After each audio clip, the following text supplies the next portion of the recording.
So Gail, what is your view on divorce? I believe a little differently now than I used to. Years ago I said you got married, you were married for life. And as life went on and I saw different problems with different friends of ours, etc., I realized that you have one life. I don't believe in just racing out for divorce. I believe you try every method you possibly can to keep your marriage together. But I don't believe you should be miserable for the rest of your life and your entire life either. Do you think since women divorce rates are higher now that women in the past suffered a lot of times in silence in their marriage and stayed with it for the wrong reasons even though they were unhappy?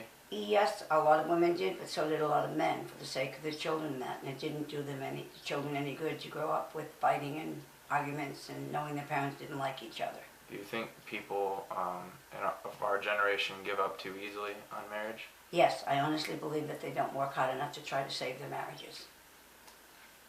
So now, do you believe in a prenuptial agreement? Yes and no. It depends on the circumstances of the marriage. If a girl marries a guy strictly for the money, and usually you can tell, yes, I believe it should be both ways. If a woman wants one, she should have one. If a guy wants one, he should have one. But it's got to be agreed upon by both. So as you know, finances are a big wedge in marriages. So did you have a separate bank account from your husband? No. Everything You was guys- ours. All of your funds were together? Everything belonged to both of us. Why did you have like a shared bank account? What's your reasoning behind that?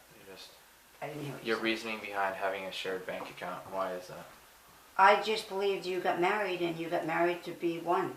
Right. Two became one. And you work together and everything gets shared together. So you mentioned earlier that you have children. If you want to talk about your children a little bit and kind of what the values you tried to instill in them. How old they all are, how far apart they are also. Okay, we had 4 boys, as I said, and then we took a boy in. My oldest son and my second son are only 11 months apart. And then there's 5 years between them and the next one, and then 4 years between them and my youngest. All of them I am very, very proud of. They're all in the police departments. 3 of them were in New York City. My oldest son was major case. My second son was in the 7-7. They are both retired. My third son is a narcotics detective in Suffolk County, and my youngest son is in Midtown. And the boy that we raised was second in command of the FBI. He just retired also. They were great kids. It was a joy and a pleasure to have them as sons and watch them grow. And I still enjoy every minute I spend with them.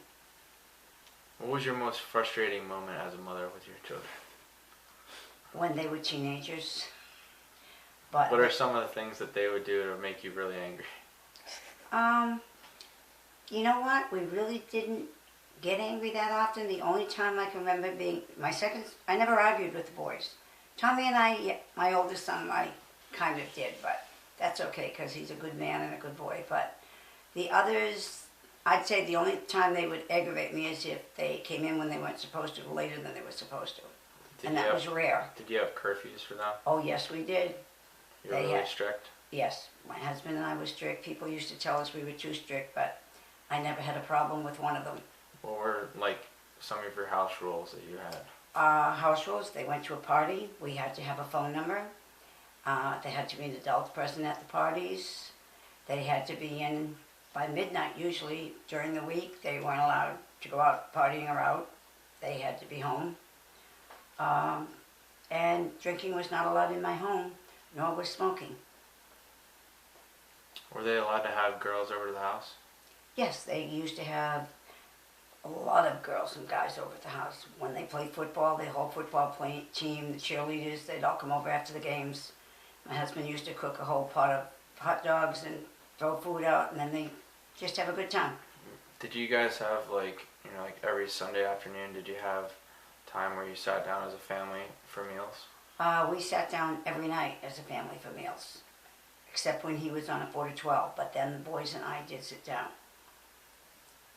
So what was your proudest moment as a mother with your, raising your children? What's your proudest moment, do you think?